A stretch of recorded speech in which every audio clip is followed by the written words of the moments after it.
cover, yung plastic cover pang buhok, mag-improvise na lang kayo tulad ng ginawa ko. Look at this one. Hello, shout out Robinson Supermarket.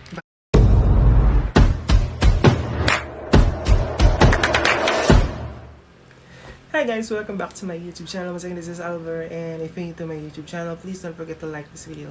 Leave your comments down below and click the notification bell and subscribe button para mas updated ka sa mga video upload. So by the way guys, pagpasensya na itong damit ko dahil ganito talaga yung gusto kong damit.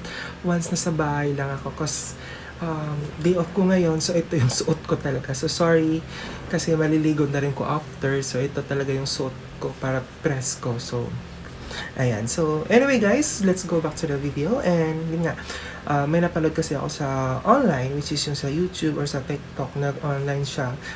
Trending online siya. So, ayan. As you can see guys, yung buhok ko, ayan. Kita niyo yung buhok ko. Medyo frizzy siya, dry. Ayan. So, nainganyo akong gamitin to, or I mean, iti-try ko pa lang siya kasi let's see kung effective ba talaga siya. Kasi recent naman, nakita ko naman yung videos niya is maganda naman yung naging result sa ginawa niyang test daw. Well, anyway, disclaimer lang guys, itong product na makikita niyo is hindi siya sponsored, and tatry lang natin siya kung ang likod ng camera ko. So, ayan. So, pasensya na talaga sa damit ko. Hindi talaga siya, So, ayan. Ganito talaga yung damit ko pag nasa bahay lang ako, mga sira-sira na. So, sayang kasi pag itapon, press ko kasi sa pag sinuot pag natutulog ka, diba? So, ayan. Sorry sa mga mayayaman dyan, sa mga madidistract sa damit ko. But anyway, sorry po talaga. Ayan. So, guys, let's try. And this, what I'm talking about is yung conditioner and yung vinegar. Mimix daw siya. So, ayan. Meron po tayo ditong Crimson Pink conditioner, and we also have here a apple cider vinegar. And so yung iba is gumagamit sila ng dato puti or yung mang silver swan vinegar, but ito lang meron ako, apple cider, and bawas na siya. So i-mix lang daw natin siya, and ayun, magbibigay daw siya ng instant glow, and ma-revive daw yung buhok natin, which is yung pagiging dry niya, yung dull and frizzy. Yan. So, by the way guys, ito pala yung natural hair ko. Pero parang nasira siya nung nagpalagay ako ng hair color way back 3 months ago. So, ayan.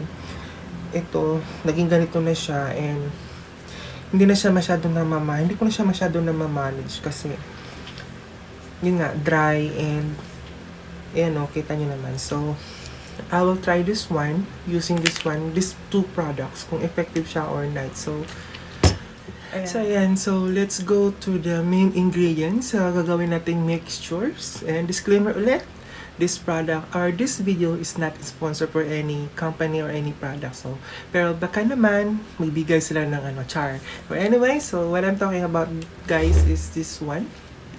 Cream silk and apple cider vinegar. Ayan. So, meron po tayong dalawang ingredients lang na gagamitin natin for the mixture na i-apply natin sa ating buhok. So, dalawang cream silk conditioner, which is yung pink. Ayan. So, maglalagay din tayo nitong apple cider vinegar. 2 tablespoon lang ang ilalagay po natin. Depende kung gaano kahaba yung buhok ninyo or kakapal ng buhok ninyo. So, much better, dagdagan nyo yung gawin yung 3 tablespoon para mas ma-occupy or ma-cover up lahat ng inyong buhok. Also, ayan. So, let's go. I-mix na natin to. So, ayan guys. Ito na nga. Meron pa tayong bowl dito. Ito lang gagamitin natin kasi wala akong ibang gamit. Ito lang meron. So, ayan. Bubuksan na natin tong dalawang cream silk. Shout out cream silk conditioner. Ayan. Baka naman. Char. So, bubuksan na natin siya guys. I-mix lang natin ito. Tingnan natin kung effective ba talaga to, hindi. So, and also guys, wag nyo namang i-skip yung mga ads. Tulong nyo na rin po sa akin yan. Ayan, so ito na siya guys. Ayan. And Kukuha tayo ng 2 tablespoon ng apple cider vinegar.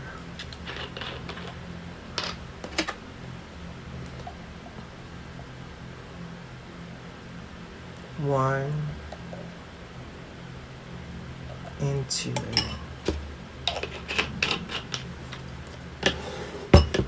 So, mix-mix lang siya, guys.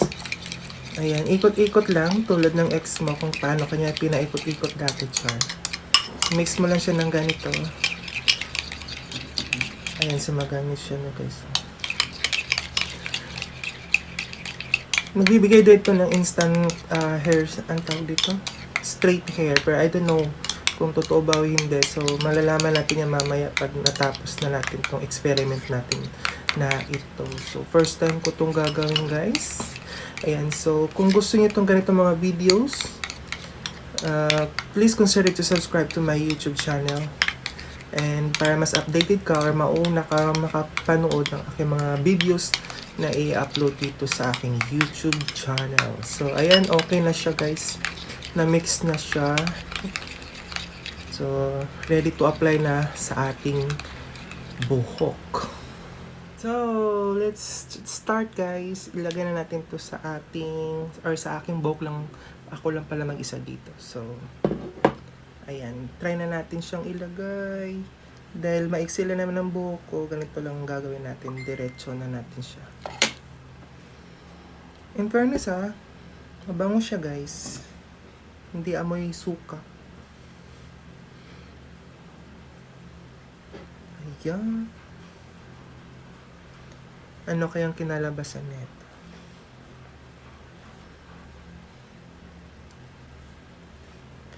Yan sa mga gusto magtanong kung bakit sobrang puti ko. Ayan. May upload akong video din. Ginagamit kong product. Yan, guys. Amoy conditioner pa rin. Hindi siya amoy suka.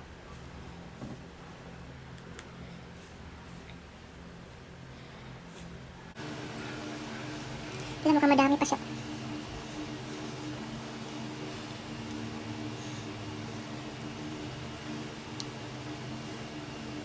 Kasi naalala ko before, yung mga nagpaparelax ako, amoy suka din yung ginagamit nila, guys. May amoy suka yung nilalagay nila sa buhok. Siguro ganito din yun, no?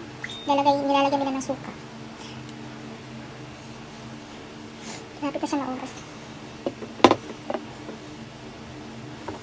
Ang dami. Pero lagay ko sa lahat. And yung suka daw, guys, is nakakapagtanggal daw siya ng dandruff. Totoo kaya yun? Comment down below, guys, kung totoong nakatanggal ng dandruff yung suka. Hindi ko alam na may nabasa na akong article na, yun na, alternative daw yung suka. Pero try, let's see the result after. Ayan, paubos na siya, guys. Ang palang oras.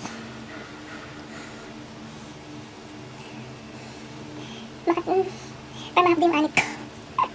Baka ito na yun. Parang nagpapariban ka din o nagpaparelax ng buhok, diba? Mahapdi yung anit mo. Ayun, so ubos na.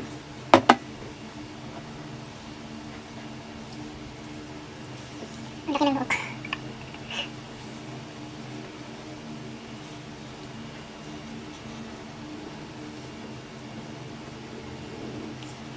So, tapos ko na siyang ilagay lahat. And sabi dun sa video na napanood ko is, iwan daw natin siya ng, or bago natin siya banlawan, leave it for 30 minutes bago siya banlawan, guys. So, wait and see the result, guys. Please stay. So, siset natin yung timer natin is 2:31 na ng hapon. So, alas 3. Babanlawan na natin siya. Wait and see the result. So yun, guys, pagkatapos nyo siyang ilagay lahat, yung mixture na ginawa natin, which is yung conditioner and then yung apple cider vinegar, kung wala kayong tawag dito cover, yung plastic cover pang buhok, mag-improvise na lang kayo tulad ng ginawa ko. Look at this one. Hello, shout out Robinson Supermarket, baka naman. Yan, so ito lang, kakailangan daw natin siyang takpan. Ayan, so cover lang natin siya for about 30 minutes. See the final results. So, ayan, guys, tapos na yung 30 minutes. It's time to make banlaw na. Ayan, it's 3:02 na ng hapon. So, and I'm so excited to see the final result of this DIY hair treatment. Yan, nagmamantika na rin mukha ko. Ayan, so, Kung gusto niyo malaman kung ano yung ginagamit ko sa mukha, comment down below. Ibibigay ko sa inyo kung ano yung product na ginagamit ko. Okay, so yan, babalawan na natin siya and I'm so excited. Let's go! So guys, welcome back to my channel. So ayan, tapos ko na siyang banlawan ay naligo na rin ako, sinabay ko na guys. So after 30 minutes nga, binabad ko yung buhok ko sa dalawang mixture na ginawa natin, which is yung cream silk at saka yung apple cider vinegar. Are you excited guys? Ayan, so papakita ko na siya, the final result in 3, 2, 1, go! What yung result niya? Oh, medyo nag-straight yung buhok. And, kita nyo naman siya guys. Naging shiny siya. Naging makintab siya guys. And, na-notice ko habang binabanlawan ko siya, sobrang nipis. Parang nararamdaman ko sobrang nipis ng buhok ko nung binanlawan ko na siya guys. Yung feeling na bagong rebond ka. Ayun. So, ito na. Pinatuyo ko lang siya sa electric fan. And ito, wala pang suklay yan. Sinuklay ko lang sa kamay ko. Pero ayan o. Ayan na siya. Compare sa kanina na buhok ko na medyo wavy and dry and fluffy. Fluffy? So, ito. Oh, di ba? Sulit na. Sa halagang, ang kano ba yung cream silk? Ayan. So, wala pa atang 20 yung dalawa. So, o diba, nakatipid na tayo sa ating hair treatment. So, advisable siya guys, gamitin once every 2 weeks lang siya guys. So, isang beses lang siya gagamitin sa 2 linggo. Para hindi siguro masunog yung anit or masira yung buhok. So, okay na rin. Budget friendly. So, yung mga hindi pa afford na pumunta ng parlor para magpa-hair treatment or magpa ng buhok nila. So, much better try this one. Ayan, so cream silk lang and apple cider vinegar guys. So, makaka-achieve na kayo ng ganitong glow ng iyong buhok. Tingnan mo, naging shiny siya guys. At saka, hindi na siya masyadong wavy. Diba? Oh. Oh. Opa. Opa. Diba? Ganda. So, I love the result, promise. So, dito ko lang tatapusin tong video na to and I hope na nag-enjoy ka sa panonood. And if you like this video, please consider to subscribe to my YouTube channel and like mo na rin and write down your comments down below. Click the notification bell, subscribe button para mas updated ka sa aking mga video upload. So, ayan. So, thank you so much for watching guys and I hope na makatulong tong video na to sa'yo na hindi pa afford na pumunta ng salon. So, try this at home. This is the finished product, guys. Oh, diba? Ganda. Alright, thank you for watching. See you in my next vlog. Bye-bye!